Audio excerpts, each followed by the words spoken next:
ici Dorine, Et Cyril, des investisseurs sereins. après plusieurs années de travail en tant qu'ingénieur, nous nous sommes lancés en investissement immobilier. Après 5 années d'acquisition, nous étions devenus libres financièrement. Dans ce podcast, nous vous partageons les stratégies et les bonnes pratiques pour développer votre intelligence financière. Dans le but non seulement d'être plus riche sur le papier, mais avant tout pour devenir plus libre et plus heureux. Alors, ouvrez grand vos oreilles et préparez-vous à atteindre vos objectifs.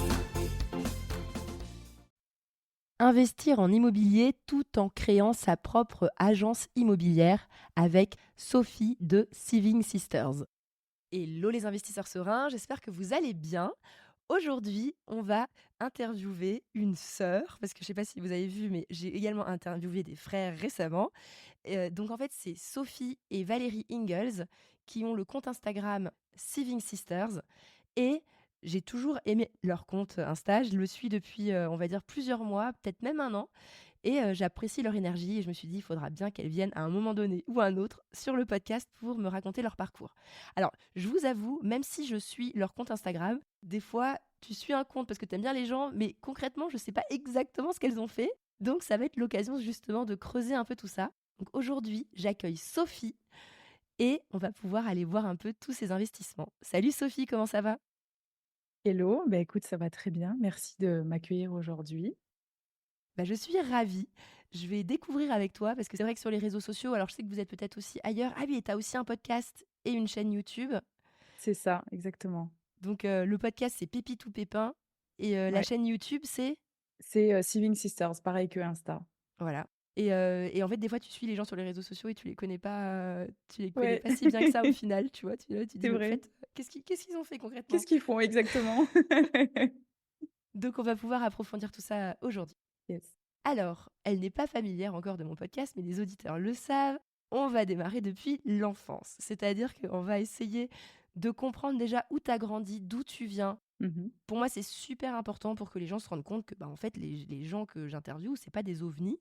Alors peut-être que tu viens d'une autre planète, je sais pas, mais, mais en tout cas, que c'est des gens normaux hein, qui investissent et qui prennent leur vie en main en général. Alors peut-être que tu peut-être pas une vie normale, je sais pas encore. Mais voilà, on commence comme ça. Donc je veux bien que tu me partages un petit peu d'où tu viens, où tu as grandi. Et ce qui m'intéresse particulièrement, c'est aussi l'approche qu'avaient tes parents par rapport à l'argent et aux finances.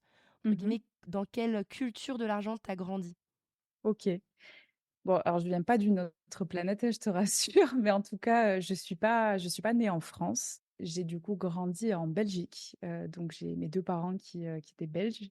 Et je suis arrivée en France à mes 6 ans. Donc, du coup, on s'est installé ici pour le bon vivre, pour vraiment la météo, le climat, tout ça. Donc, ils avaient envie d'aller un peu plus au soleil. Donc, pour info, t'es dans le sud de la France parce que les gens ne le savent peut-être pas. Ouais, ouais. Voilà, je suis dans le sud de la France, je T'es suis pas au niveau de partie à Lille. Perpignan. Ouais, Non, ouais. voilà.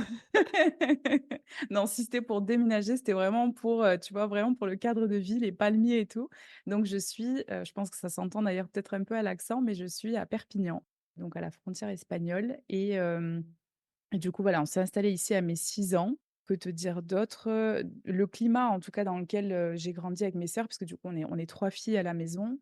Je pense que mon père, il avait pas d'autre choix que d'être un peu, féministe sur les bords. Enfin, en tout cas, de vouloir pousser ses filles à être le plus indépendante, possible.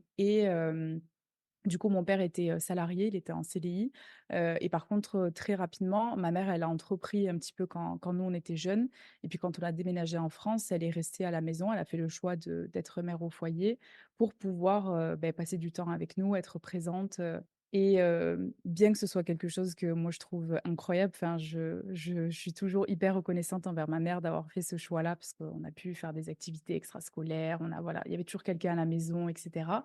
Mais du coup, on a eu l'image des parents pour lesquels ça a fonctionné, qui s'aimaient et qui se respectaient énormément pour que ça fonctionne. Mais du coup, mon père, il nous a toujours dit, il faut pas dépendre de quelqu'un, il faut absolument, en tout cas, voilà, pouvoir, prendre soin de soi-même et ça passait aussi un petit peu par l'investissement. Donc, on a quand même assez rapidement à la maison parlé de ça quoi, d'éducation financière, de pas dépenser trop d'argent, de faire un petit peu attention, et de se sécuriser en tout cas un avenir. Donc c'est quand même un peu le climat dans lequel j'ai grandi. Et est-ce ils avaient plutôt un profil? Parce que moi, je me rends compte, hein, il y a les gens, Tu sais, il y a des gens qui économisent tout le temps et qui sont genre en mode fourmi ou est-ce qu'ils étaient plutôt du genre cigale, quand même on profite, tu vois? Et finalement ils économisaient pas tant que ça? Et beh, on a quand même grandi dans ce truc de, on met beaucoup d'argent de côté, on fait attention. On a profité, on a fait des activités et cetera, mais il y avait toujours ce truc de: «On profitera quand on sera à la retraite». Enfin, en tout cas, c'est vraiment ce que j'ai très souvent entendu mon père dire: «Voilà, on profitera à la retraite» et cetera. Donc on a fait des voyages, on a quand même profité, mais il y avait ce petit truc toujours, cette petite voix qui disait: «Faut faire attention, donc faut sécuriser beaucoup d'argent et donc ne pas trop en dépenser non plus». Et c'est aussi ce qui fait que lui, il avait une vision plus, investisseur en bon père de famille, quoi. Donc pas prendre trop de risques et voilà, faire très attention à ce qu'on faisait de son argent, quoi. Donc ouais. Donc il avait réussi à faire des investissements, bah, j'imagine ils avaient peut-être leur résidence principale, du coup s'ils étaient bons pères de famille, un ou 2 Ouais, invests, ils avaient réussi à faire deux trois trucs? oui, c'est ça. Ouais, il y avait la résidence principale, il y avait, une résidence secondaire aussi et après mon père, étant donné qu'il travaillait à l'étranger, il devait faire la navette toujours entre l'étranger et du coup la France pour revenir à Perpignan et donc il a fini par investir dans une maison qu'il a mis en colocation auprès de ses autres collègues qui, eux aussi, vivaient à l'étranger mais avaient besoin d'avoir un pied-à-terre, là où il travaillait donc du coup, il y a eu cet investissement quand même qui a été fait aussi, ouais. OK, donc en mode, pas plus que nécessaire quoi, juste, voilà. Voilà. OK. OK, OK. Et ensuite, tu grandis comme ça avec, la volonté de gagner ta vie et d'être, indépendante. Et comment tu te projettes du coup plus tard? Tu te dis, «Je vais être quoi? Qu'est-ce que je veux faire?» Tes études? Alors j'ai pas de suite su, en tout cas, que je voulais être dans l'immobilier.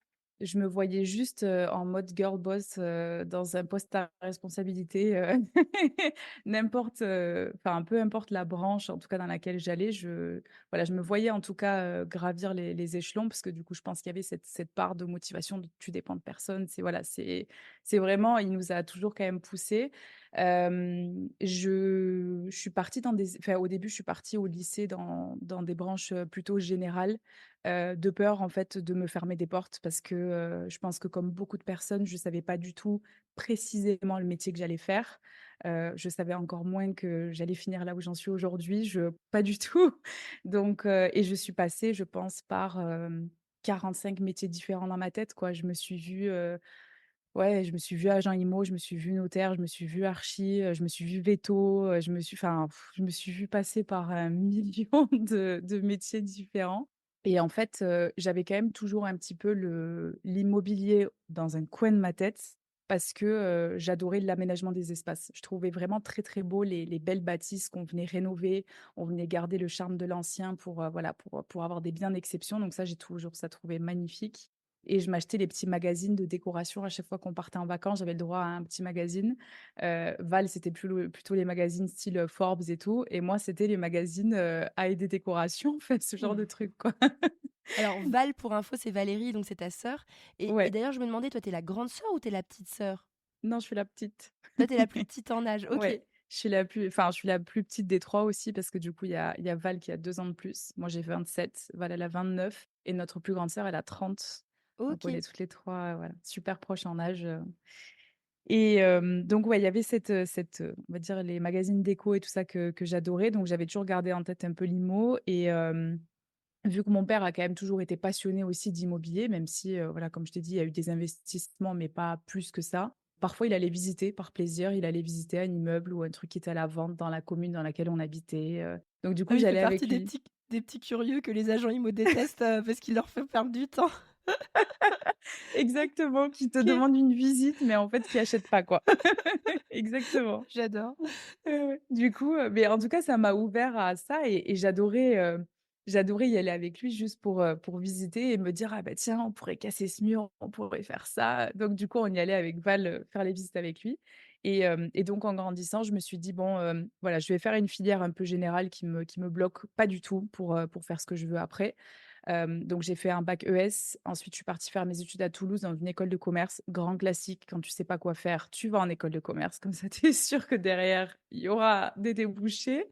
Enfin, en tout cas, voilà, tu peux faire ce que tu veux après. Et en fait, c'est en école de commerce que j'ai vraiment, découvert et développé cette passion pour l'IMO. parce qu'il y avait un choix d'options à faire. Donc, soit, tu pars à l'étranger, donc, grand classique aussi, les gens qui savent pas du tout où ils vont, ils font une un semestre ou une année à l'étranger. Et après, il y avait des filières un peu plus spécifiques où on te formait soit, au vin, soit au marketing digital, l'aviation, parce que Toulouse, aviation pas mal, développée et l'immobilier. Et donc du coup, c'est en faisant un petit peu les salons et tout sur place et en me disant: «Tiens, moi l'IMO quand même, c'est un truc qui me titille depuis longtemps», que je suis rentrée dans cette filière-là. Et là, ça a été, le coup de foudre, du métier parce que j'ai eu des intervenants qui étaient géniaux et je me suis ouvert à, du coup, surtout tous les métiers de l'immobilier. Il y avait pas que l'agent immobilier, un classique qu'on connaît, mais il y avait tout le reste autour. Et voilà, c'est ce qui a fait que j'ai commencé un peu à rouler dans ce métier-là, quoi. Et alors, c'est marrant parce que dans ma tête, l'IMO en école de commerce, j'arrive pas trop à voir c'est quoi parce que je vois l'IMO quand tu es ingénieur, bah, du coup, tu vas être plus en bâtiment, construction, ingénieur IMO, je vois. Ouais. Je vois quand tu es IMO en mode agent IMO ou notaire ou je sais pas, enfin, dans les métiers annexes. Mais en Et école de en école de commerce, commerce. je vois pas du coup. C'est pour être agent, c'est quoi le débouché classique de quand on fait de l'IMO en école de commerce? Alors, c'est plutôt pour vraiment ouvrir son agence immobilière ou alors nous, ils nous ont vachement réorientés sur la partie promotion immobilière, donc sur de la construction. Les premiers cours, la première année, c'était assez, varié, donc j'avais beaucoup de fiscalité, j'avais un urbaniste qui était là pour toutes les réglementations, on avait, des personnes qui avaient monté des agences immobilières et donc des franchises aussi. Ouais, de la compta, enfin, du coup, il y avait vraiment, tout le panel pour être capable après d'ouvrir une agence immobilière, mais donc aussi d'en savoir plus sur, des projets de construction, sur, la fiscalité et cetera.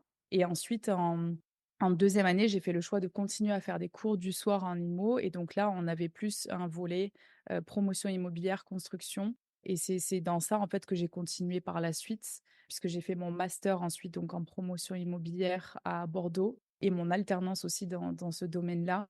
Et je trouve que c'est ce qui m'a ouvert le plus mes connaissances à l'immobilier parce que, parce que du coup, j'étais dans une agence de promotion qui faisait aussi la vente de ses propres programmes.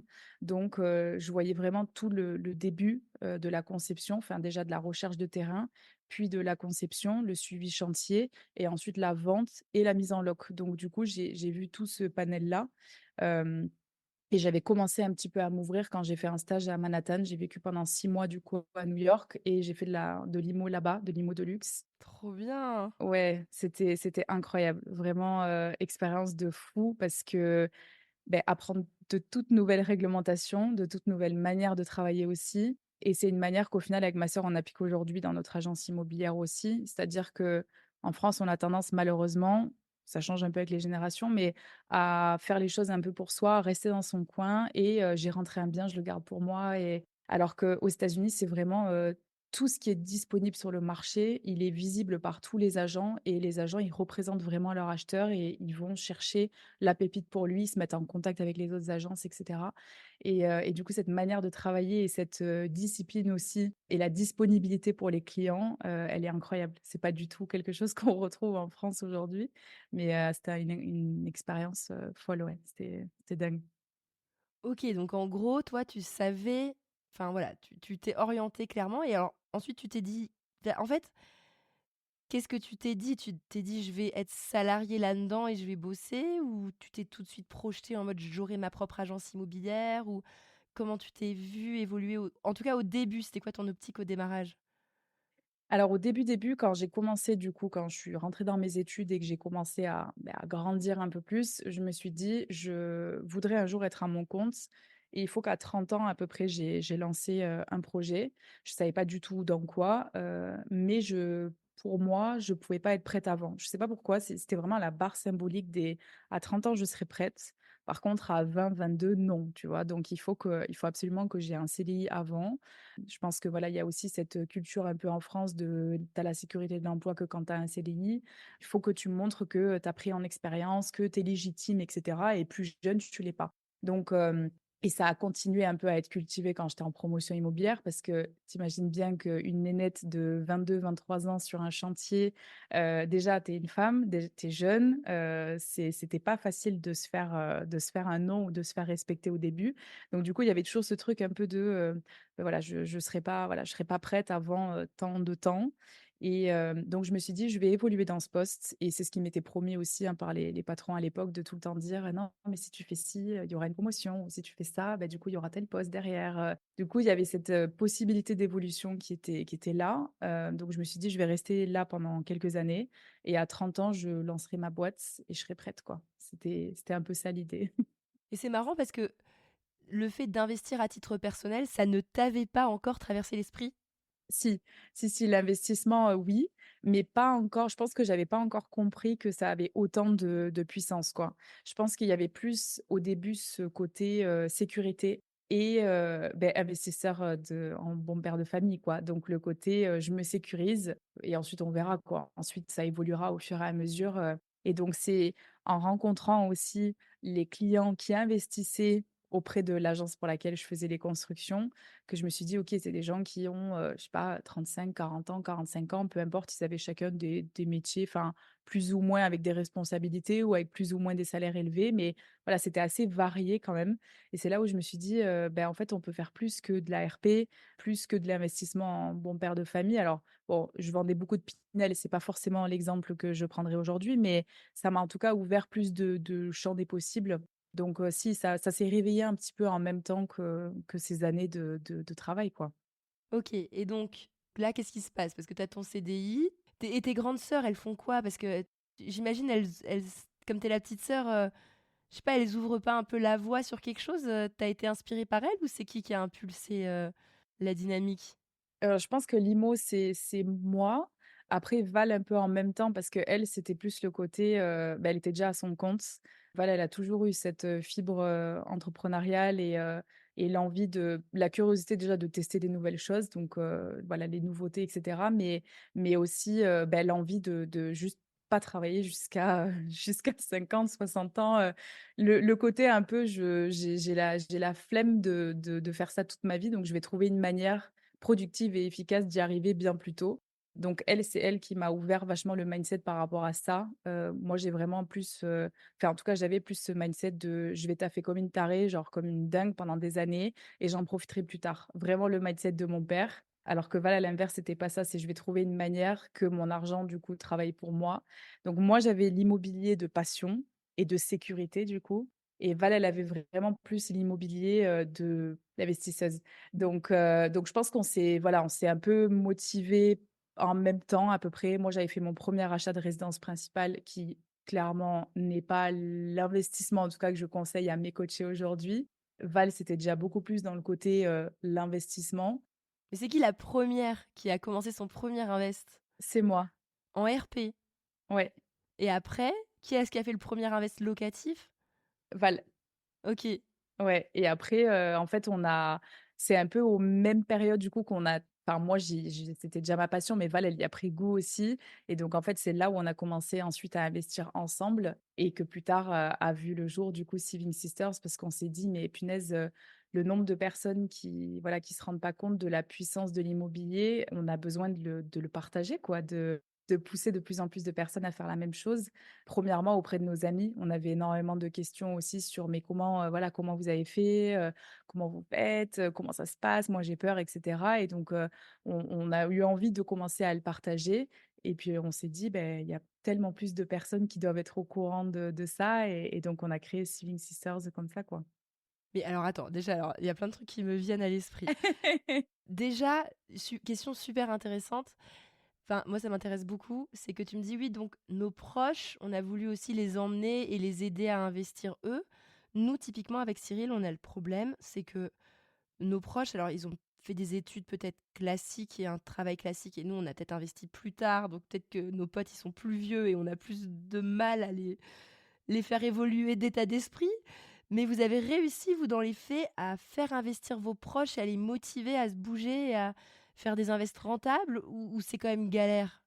Non, je dirais que c'est galère quand même, hein. C'est en fait, c'est plus, Je dirais que c'est plus une envie de notre part de dire: «Mais allez-y» et du coup, il y en a qui le font quand même pas. Bah ouais, Mais oui, je suis d'accord que ça, c'est très compliqué et je me suis aussi rendu compte que, beh, tu peux du coup le partager avec ces gens-là, mais on a aussi arrêté de s'épuiser avec des personnes qui avaient pas envie de l'entendre ou juste qui n'étaient pas prêts à l'entendre.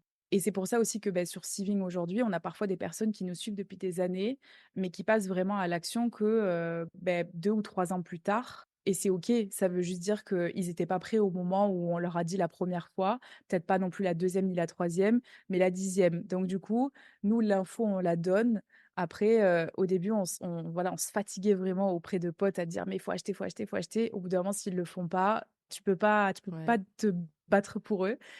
Du coup, ils savent qu'on est là, donc s'ils viennent nous voir dans 6 mois, 2 ans, 3 ans, ben, on est là pour les conseiller.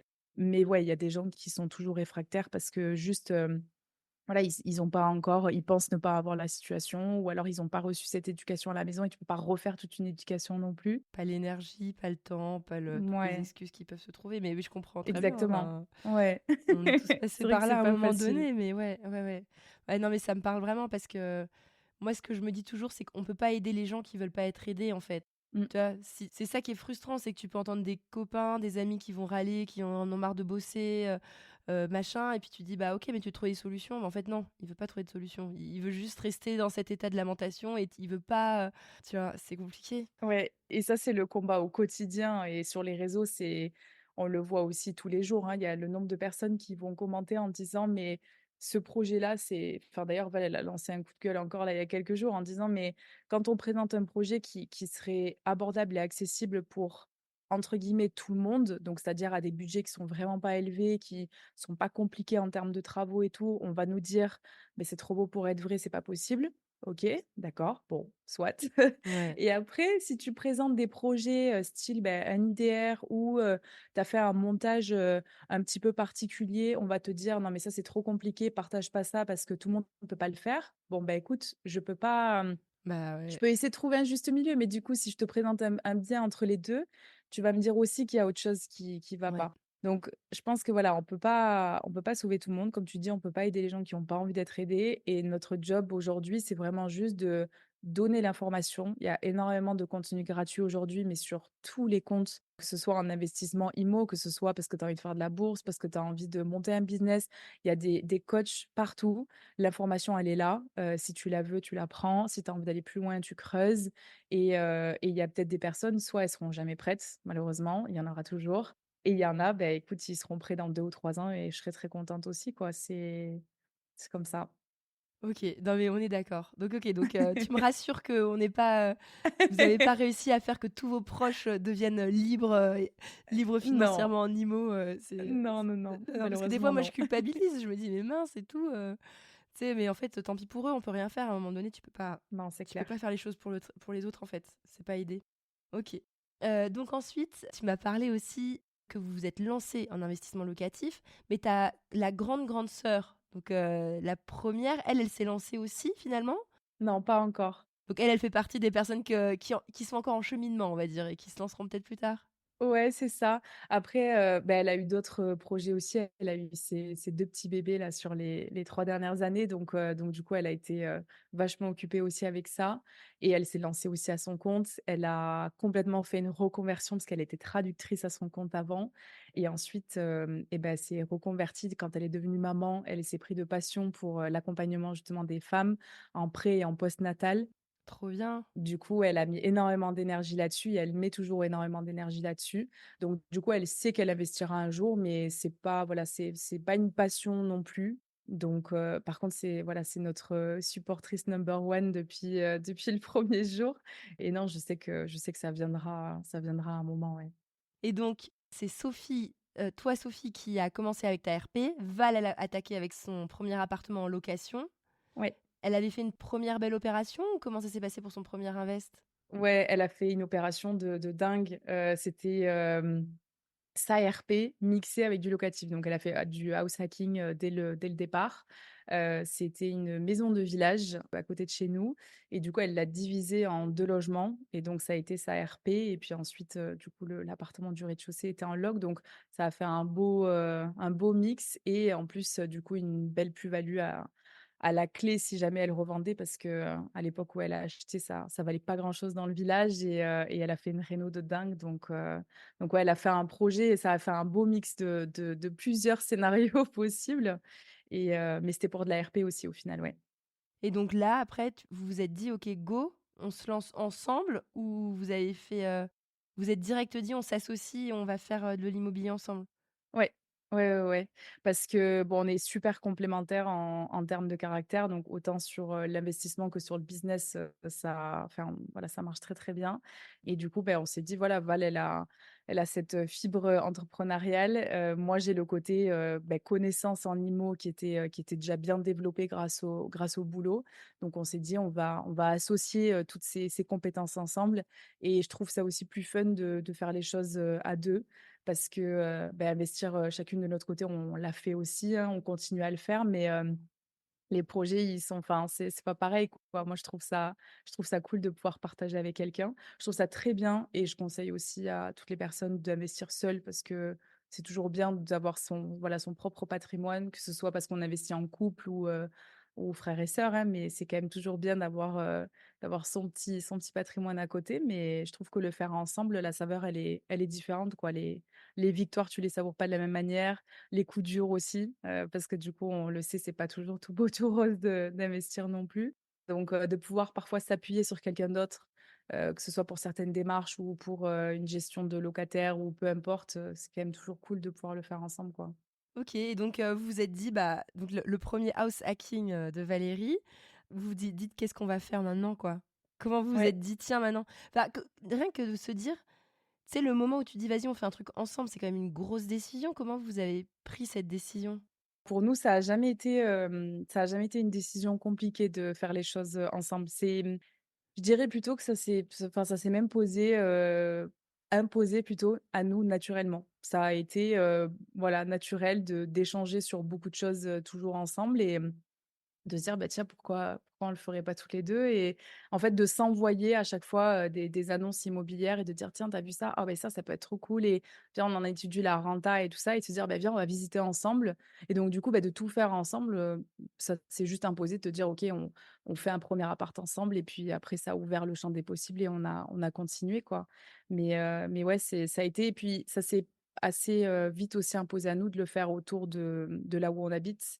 Parce que je sais que ça, c'est aussi très souvent un sujet pour les personnes qu'on accompagne ou qui nous posent des questions sur les réseaux et tu dois le voir aussi. Mais, Ouais.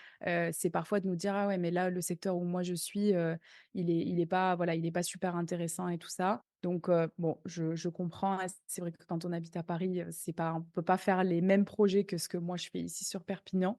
Mais du coup, on accompagne beaucoup de personnes qui s'éloignent et parfois il faut être prêt, à faire un petit peu de route ou, à déléguer à des personnes qui voilà, de notre famille qui habitent ailleurs, par exemple et nous, on a quand même la chance, du coup, autour de Perpignan, d'avoir un secteur qui est pas cher à l'achat et qui se loue quand même très bien.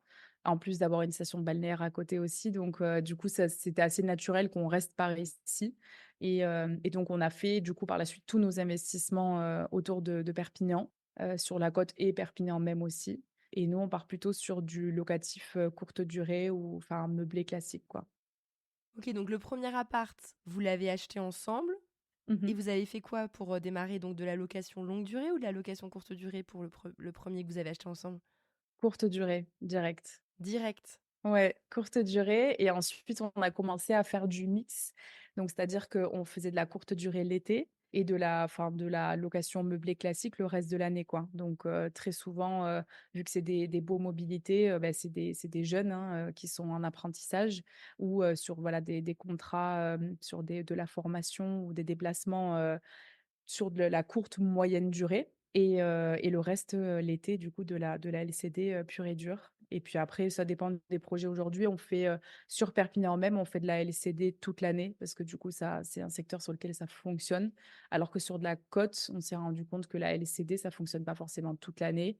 Il y a pas tout le monde qui vient sur Perpignan en novembre ou en mars donc du coup on remet en location meublée classique, quoi. OK, donc vous faites plutôt du mix, c'est-à-dire aujourd'hui vous avez rien que vous faites tout le temps 100 location longue durée, Non, pas encore. c'est toujours un peu, un mélange des 2, quoi? Ouais, c'est vrai qu'on se facilite pas la tâche parce que du coup, il y a quand même une certaine gestion donc on sait en tout cas que ça a été notre stratégie sur les premières années parce que c'est une stratégie qui permet de rentrer quand même pas mal de cash flow et ça permettait de réinjecter derrière et donc de continuer à investir. On sait aussi à quel point à des périodes ça a été compliqué de pas dépasser les 35 donc du coup, il a fallu trouver aussi des manières de voilà, d'agrandir un petit peu cette capacité d'emprunt. Ensuite, on est passé aussi en société, donc ça a changé un peu la donne. Mais c'est vrai que même en termes de gestion, plus tard, on va switcher un petit peu cette stratégie, garder, une partie en LCD et en meublé, mais de faire un peu plus de longue durée pour, voilà, pour les mettre en location et après, gérer le moins possible d'humains, quoi. Ouais, ouais, ouais, non mais je vois et ce qui m'intrigue aussi, c'est que tu as créé une agence immobilière, si j'ai bien compris? Ouais. Ça s'est fait après, c'était pas tout de suite? Si, on a lancé les 2 projets en même temps quasiment. Le premier appart et l'agence immobilière? Non, non, non, pardon, je pensais que tu parlais de la du centre de formation. Non, non, non, Non, non, ça s'est fait effectivement dans un deuxième temps. D'abord, on a investi. parce que toi tu étais en CDI? Ouais, moi j'étais en CDI et en fait, en fait, on a perdu notre maman très soudainement et ça a remis beaucoup, beaucoup de choses en perspective, hein. Forcément, ça met une grande claque dans la dans la figure et là, c'est posé la question pour moi parce que j'habitais à Toulouse, moi, à l'époque. Est-ce que c'était sûr qu'il fallait que je rentre à Perpignan. Je me voyais pas rester, sur Toulouse, en ayant du coup toute ma famille à Perpignan. Donc du coup, je suis rentrée et s'est posé la question de: «Est-ce que je retourne chez un promoteur ici, à Perpignan et je reprends un CDI?» Mais ça m'a traversé l'esprit vraiment peut-être, 1 heure, 2 heures et je me suis dit: «Mais en fait non, je peux pas». Enfin là, clairement, ça m'a montré aujourd'hui que déjà j'avais besoin et envie d'avoir plus de temps auprès de mes proches et aussi, ouais, c'était un peu le moment de faire quelque chose pour moi et c'est là où avec Val, on s'est posé, on s'est dit: «On va faire un projet ensemble» et au a mûri l'idée de créer Sibling Sisters, donc la partie, centre de formation et en même temps, on a créé aussi, l'agence immobilière qui est sur Perpignan depuis, du coup presque 3 ans là. OK, donc c'est toi qui as la carte T pour pouvoir pratiquer Ouais, c'est ça. officiellement? En fait, ce que j'arrive pas à comprendre, c'est que c'est 2 choses tellement différentes de créer une agence immobilière et de créer un business de formation en ligne. Pourquoi la combinaison des 2? Parce que en fait, on s'est rendu compte avec Val, avec le nombre de visites qu'on faisait et les achats qu'on faisait nous, qu'on était très souvent confrontés à des agents immobiliers qui étaient pas forcément compétents sur la partie investissement. Vraiment sur, voilà, on nous présentait des rendements à 3, on nous disait que c'était génial, on nous disait que, «Oui, oui, venez, visiter cet immeuble de rapport et il y a qu'un seul compteur, mais vous inquiétez pas, c'est super simple à changer», enfin et il y avait tellement de choses qu'on nous disait et nous, on savait que tout ça, c'était pas vrai, que c'était pas du tout rentable, que c'était pas des bons quartiers, que non, c'était pas si simple de, voilà, de mettre des compteurs et cetera, que, on se disait: «Mais waouh, nous, on le sait tout ça, donc on se fait pas rouler dans la farine, on est au courant de la réalité. Mais par contre, tu fais visiter ça à quelqu'un qui a envie d'investir un peu d'argent, mais qui sait pas du tout dans quoi il met les pieds, qu'en fait, il va être embêté, quoi». Donc, il y a eu déjà cette réflexion-là et on s'est dit, «On va accompagner des gens dans ces projets-là, mais en même temps, on veut aussi avoir une agence immobilière qui a cet œil critique et cet œil un peu investisseur quand on va les proposer des projets». Ça ne veut pas dire qu'on a que des mandats, on rentre pas que des mandats sur des types de projets investisseurs, hein. On fait aussi de l'ARP classique, mais on avait vraiment envie de se différencier un petit peu des autres agences et aussi d'emmener cette manière américaine de travailler en France, de faire plus d'inter-agences, voilà, de vraiment mutualiser un peu tout ça et de proposer aussi à nos clients de Sibling Sisters un écosystème dans lequel ils avaient aussi la possibilité éventuellement d'avoir des biens à la vente, de vendre leurs biens s'ils le souhaitent, enfin voilà, de proposer cet écosystème au sein de Sibling du coup en général, quoi. OK, parce que vous proposez aussi un service clé en main d'investissement ou pas du tout? Non, vous Non. vous arrêtez vraiment agence ou formation, mais vous mélangez pas les 2 en mode je veux dire, service clé en main? C'est ça. En fait, on s'est rendu compte que le clé en main, c'est génial, hein, comme principe et on a pas mal de clients aussi qui qui ont pas forcément envie, enfin des demandes en tout cas de personnes qui ont pas l'envie de mettre le nez dedans et qui voilà, qui effectivement auraient envie que le bien soit dispo, prêt et clé en main comme on dit. Mais c'est un métier complètement différent, c'est aussi énormément d'énergie, du coup Ouais. d'aller suivre les chantiers, d'avoir les bons interlocuteurs. Donc donc voilà, on n'avait pas enfin on avait en tout cas pas l'énergie de développer 3 projets en même temps non plus. Donc non, ça, c'est pas quelque chose qu'on a souhaité développer. Je dis pas qu'on le fera jamais, hein, peut-être, mais je prends plus plaisir à accompagner des clients à apprendre, et à avoir cette éducation financière-là et à apprendre à faire les choses par eux-mêmes, que de juste remettre le bien en disant: ben voici, vous avez signé pour tant de rendement, je vous donne le bien et au revoir». Moi, j'aime bien voir la fierté, que les Ouais, coachés, ils ouais. ont d'avoir réussi par eux-mêmes et de me dire, «Waouh, c'est trop cool, j'ai reçu mes premiers loyers, j'ai fait ci, j'ai fait ça» et d'avoir travaillé dur aussi pour ça Mmh. et je suis certaine qu'ils vont être capables de le répliquer. Alors que, quelqu'un qui va faire un investissement clé en main, c'est pas du tout la même cible. C'est peut-être quelqu'un qui souvent a déjà les moyens ou qui voilà, qui se dit: J'ai envie de placer un peu d'argent, mais qui a un peu de cash flow ou pas, c'est pas très grave». Alors que la plupart des clients qu'on accompagne, ils ont vraiment besoin et envie d'avoir ce cash flow, beh, pour changer de vie quoi, enfin d'avoir plus de confort, d'avoir, à terme le choix, de pouvoir arrêter plus tôt, de et ça, je trouve ça a beaucoup plus de sens en tout cas pour Val et pour moi que du clé en main. Bah, en fait, je réfléchissais en même temps que tu parlais, mais en gros, tu préfères apprendre aux gens à pêcher plutôt que de vendre du poisson, quoi. En Ouais. gros, C'est hyper bien imagé, mais c'est exactement ça, ouais. ouais, parce qu'en réalité, c'est beaucoup plus puissant d'apprendre à faire les choses par soi-même que tu crois que tu fais une bonne affaire parce que tu as moins de travail en achetant un truc déjà tout fait, mais en réalité, en fait, tu pas du tout grandi en le faisant et du coup, bah, Non, tu ouais pas et du coup, évolué, quoi. tu seras pas capable de le refaire et puis on a eu la chance l'an dernier avec Val en fait, on a organisé un tour de France où, du coup, on a été voir, certains de nos coachés qui avaient, qui étaient passés à l'action, quoi, qui avaient investi. Donc on s'est vraiment tracé tout un périple autour de la France et on a fait des stops et donc on a été voir leurs projets et donc déjà, tu vois vraiment, cette fierté qu'ils avaient d'avoir accompli, enfin, un achat immobilier, on le sait, c'est quand même certes, on emprunte cet argent, mais c'est quand même des gros projets, donc il faut passer ce cap-là et surtout de voir comment ça avait aussi impacté sur la vie de leurs proches. Il y a des personnes qui nous ont dit: ben j'ai des gens qui dans la famille qui sont venus nous aider et qui se sont pris de passion pour, certains, métiers, artisans et qui vont se former à ça» ou d'autres qui nous ont dit: ben en fait, mes parents, ils savaient même pas que l'investissement immobilier autre que dans sa RP était possible, donc ils vont investir avec moi sur un futur projet et donc tous ces témoignages-là, c'était tellement incroyable qu'on s'est dit: «Waouh, mais ça va beaucoup plus loin encore que ce qu'on pensait» et ça avec du clé en main, on l'aurait pas eu. On aurait eu quelqu'un qui nous aurait dit: «Beh, écoute, je suis content, voilà, mon bien, il me génère un peu de cash flow ou pas, mais voilà, j'ai placé mon argent, je suis content».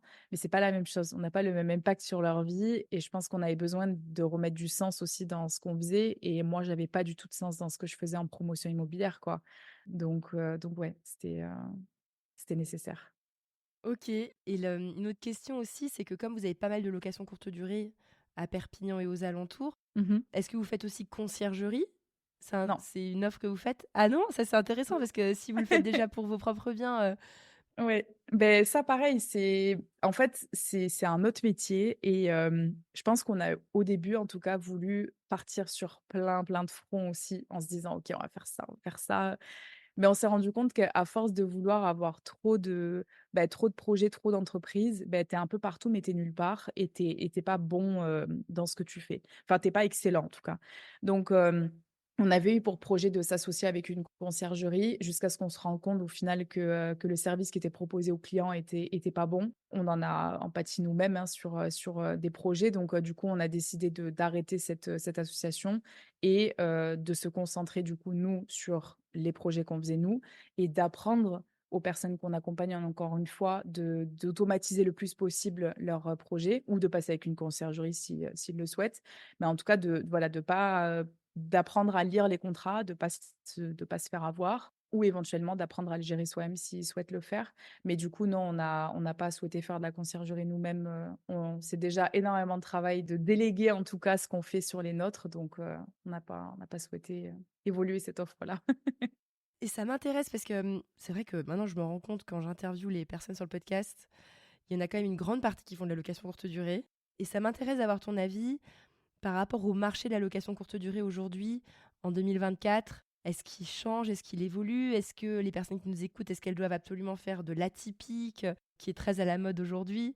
Ou est-ce que tu peux encore faire un appart tranquille à Perpignan et avoir du cash flow avec ta location courte durée? Enfin voilà, quel est toi ton avis là-dessus? Moi, je pense que ça dépend du secteur dans lequel tu es. Encore une fois, c'est très, c'est en fait, c'est très varié. Je pense qu'il faut apprendre à connaître son secteur pour savoir sur quel type de LCD je peux aller. Parce que certes, LCD, on a en tête, les vacanciers qui viennent, pour, 1 semaine ou pour un week-end et qui ont besoin de du confort nécessaire. Mais parfois, on a un peu tendance à oublier que la LCD, ça peut être aussi sur, typiquement quand Val et moi, on a fait le tour de France, on avait bien besoin de se loger, 1 nuit ou 2 nuits dans un secteur parce qu'on venait filmer le lendemain, donc du coup, il y a aussi le marché de la LCD pour les travailleurs, pour les personnes en formation. Moi-même aussi, quand je faisais mon master qui était à Bordeaux, mais j'habitais à Toulouse, pendant 1 semaine par mois, il fallait que j'ai un logement aussi sur Bordeaux, donc du coup, le marché de la LCD pour moi, il est de plus en plus divers et il faut juste apprendre à connaître son marché et donc proposer, ce qui fonctionnera sur ce secteur-là. De l'atypique, pourquoi pas, mais je garde toujours en tête et je pense que le covid nous a bien appris la leçon de pas se cantonner à un seul scénario parce que du coup, on se retrouve quand même vachement embêté. Il y a eu des personnes qui avaient des logements, par exemple, à côté de Disneyland Paris où tout était en Mickey et le problème, c'est qu'après, si tu as besoin de te retourner, tu fais comment? Tu peux pas le faire comme ça, en claquement de doigts.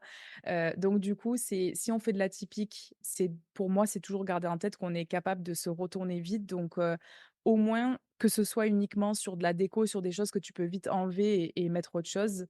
Mais voilà, après, il y a tellement de possibilités, c'est des opportunités immobilières, il y en a vraiment dans toutes les stratégies, dans tous les secteurs. Je pense que vraiment le principal, ouais, c'est de connaître son secteur et de savoir qui est-ce qui s'installe là, qui est-ce qui passe par là et quel est son besoin à lui et je m'adapte à son besoin, quoi. Et par exemple, dans le centre de Perpignan, comme c'est votre spécialité, vous faites, plus des travailleurs, des touristes? C'est varié justement dans vos apparts? Ouais, c'est un bon mix des 2. On a autant des personnes qui viennent effectivement pour des séminaires ou pour des formations ou pour des courtes durées pour le travail, que des personnes qui sont là en vacances. On a beaucoup d'Espagnols aussi qui viennent parce qu'on est à côté de la frontière, donc on en a pas mal qui viennent pour ça.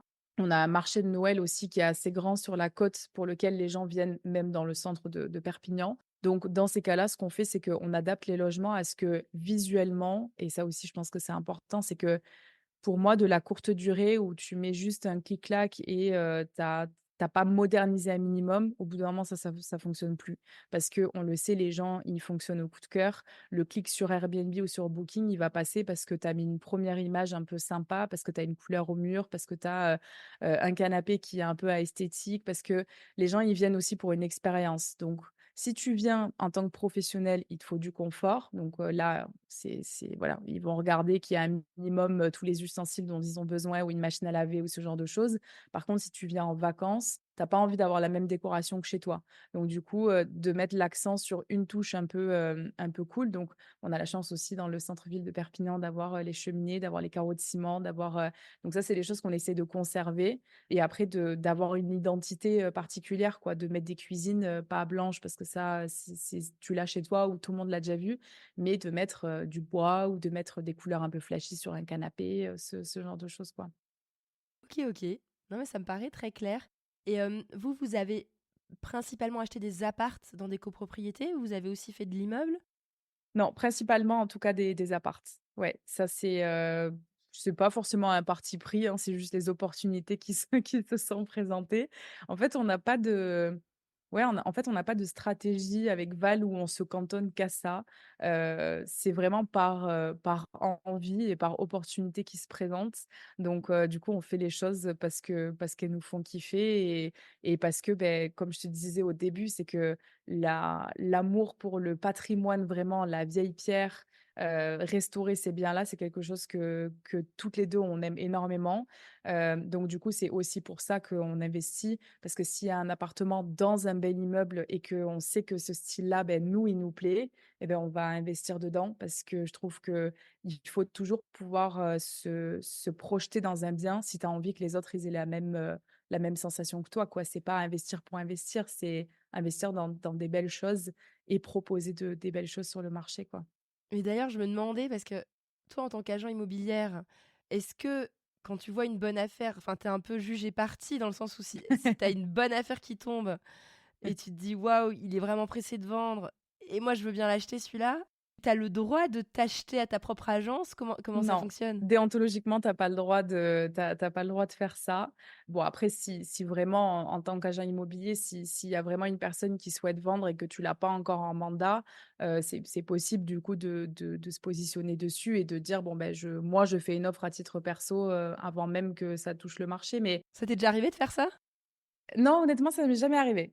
OK. Non, non, non, non, ça m'est pas encore arrivé, mais bon, je pense que je serais capable de le faire si vraiment je tombais sur une opportunité de fou, mais il y a déjà tellement de choses à faire qu'on peut pas non plus, se positionner sur toutes les opportunités qu'on voit. Donc du coup, tu te cantonnes, tu fais d'un côté, les biens de l'agence et les biens que je visite pour moi et c'est un peu séparé. Tu as un peu 2 casquettes, quoi. Ah oui, oui, oui, c'est vraiment, Living Sisters, Living nous, ce qu'on fait à côté et Living Immobilier, c'est vraiment 3 activités complètement différentes. Ouais, enfin, c'est pas qu'on dissocie, en fait, ça se fait naturellement, mais ouais, c'est complètement dissocié, ouais. OK, OK et ensuite, j'avais encore une question parce que comme vous êtes donc plutôt, spécialisés, enfin je veux pas mettre les gens tous dans des cases, mais je comprends que vous savez toucher un peu à tout. Mais, de faire la location courte durée dans des apparts, ça veut dire qu'il y a des copropriétés. Est-ce que vous êtes régulièrement confrontés à des apparts où, justement, le règlement de copropriété interdit la location courte durée? Ou est-ce que enfin, quelles sont vos techniques, vos astuces? Est-ce que vous vous rendez compte que finalement, vous pouvez renégocier des fois avec les copropriétaires ou comment ça fonctionne? Non, ça, nous, ce qu'on fait à chaque fois, c'est que si on a un bien qui peut correspondre au type de location qu'on veut faire, avant même de se positionner, on pose la question d'avoir le règlement de copropriété pour être sûr qu'il y a pas d'interdiction. Et on s'assure aussi que le type de copropriété nous permette d'installer une boîte à clés. Parce que si on ne peut pas faire ça, nous, on fait pas d'accueil aux voyageurs. On vient pas sur place parce que voilà, le temps que ça prend, c'est pas possible. Donc, du coup, nous, on fait tout en automatisé. Donc, on regarde absolument que, on peut rentrer dans la copropriété, par exemple, avec un code ou qu'il y ait un moyen avec, par exemple, des barreaux ou quelque part, on peut accrocher une boîte à clés pour faire, ce type de location-là. Si jamais, au niveau du règlement de copropriété, c'est interdit, on se positionne même pas. Parce que faire changer l'avis à des copropriétaires qui sont peut-être comme ça depuis 15 ou 20 ans, c'est très difficile à faire accepter et donc on le fait pas et par contre, ce qu'on fait aussi, c'est qu'on étudie toujours les biens avec un autre scénario, donc avec de la location meublée classique pour que, imagine un jour il y a un vote et même si moi je suis pour que la location courte durée soit encore possible, mais si tout le monde est contre et que du coup je me retrouve avec un bien du coup qui est plus louable en LCD, j'ai quand même la possibilité de faire encore de la location meublée et soit je gagne toujours de l'argent ou alors je suis break even. Enfin voilà, j'étudie quand même la possibilité de me retourner, je mise pas tout sur la LCD parce qu'on sait que ça peut, voilà, ça peut bouger, quoi. Ouais, break even, je précise juste aux auditeurs, ça veut dire, cash flow, égal à 0 Ouais. ou, autofinancé quoi. Voilà, je précise juste, ça Ouais, s'est jamais pardon. dit. OK. Ben, en tout cas, Sophie, franchement, je pense qu'on a fait un super tour, hyper intéressant. On est allé un petit peu sur différents aspects, en tout cas, de tes investissements. Aujourd'hui, c'est quoi ta vision un peu long terme? Vous avez la vision de garder votre agence IMO, sur le long terme et continuer Saving Sisters, formation? Comment vous voyez les choses? De faire encore d'autres business? Parce que vous en avez combien en tout des business? Du coup, on en a 3 ensemble et ma sœur, elle a toujours la première boîte qu'elle a lancée, elle l'a toujours, où elle est agente sportif, pour envoyer des étudiants, du coup, aux États-Unis. Donc du coup, elle a 4 entreprises, moi 3 du coup. Alors on n'a pas du tout l'intention de s'arrêter là, hein, comme je disais tout à l'heure, c'est vraiment à l'opportunité et aux choses qui nous font kiffer. Alors attends, faut juste que tu me redises les 3, c'est Saving Sisters, les formations, Ouais, ensuite Saving Sisters l'agence IMO. ouais et société d'investissement. Ah oui, voilà et les sociétés d'investissement, et cetera. OK. C'est ça et après ma sœur, voilà, l'agent à côté aussi.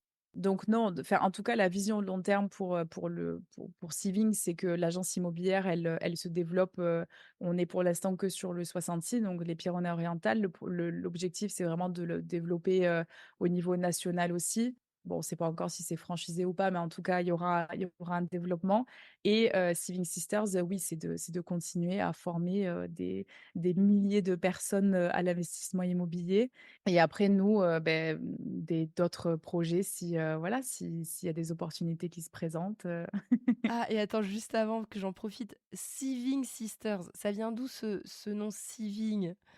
c'est très, très familial. En fait, c'est le mélange du nom de famille de notre mère et de notre père et OK, ouais, du coup, vu que voilà, business familial, on a voulu garder puis en hommage à notre maman aussi, du coup, de garder OK, ce nom-là vivant, quoi. Ouais. OK, bah, c'est super clair. Bah, merci beaucoup Sophie, Mais merci à toi. c'était un plaisir. Pour moi aussi, plaisir partagé. J'espère que ça aidera d'autres personnes à, comme tu disais tout à l'heure, au final avoir un parcours qui ouais, qui est pas enfin, c'est pas un parcours exceptionnel, quoi. C'est rien d'inaccessible, d'inatteignable pour personne, de pas encore savoir ce qu'il veut faire, en étant au lycée, en démarrant ses études, et au final de peut-être avoir une idée en tête d'une carrière que tu vas pas faire, parce qu'il va se passer des choses, mais ouais, il faut pas avoir peur, je pense, de toucher à tout, d'avoir cette curiosité de s'ouvrir à d'autres choses et d'avoir conscience surtout que l'immobilier, c'est un vrai levier quand même pour se construire une sécurité, soit dans l'immédiat, soit dans le futur, hein, en fonction des stratégies qu'on met en place. Mais je pense qu'il faut juste ouais, il faut y aller quoi, faut tester, faut avoir la volonté. OK, bah, merci beaucoup en tout cas et puis peut-être Merci que à je toi. recevrai ta sœur, on verra, voilà, on Oui, a le temps encore donc c'est ça. Écoute, merci à toi. toutes les personnes qui t'ont apprécié et qui veulent te suivre, c'est donc Instagram Siving Sister, il y a YouTube Siving Sister et le podcast Pépite ou Pépin. Exact, c'est ça, tu as tout dit. Je mettrai le lien dans la description comme ça les personnes s'ils veulent aller jeter un œil, ce sera facile pour eux. Bah, merci à toi Sophie. Salut, salut. Merci, bye.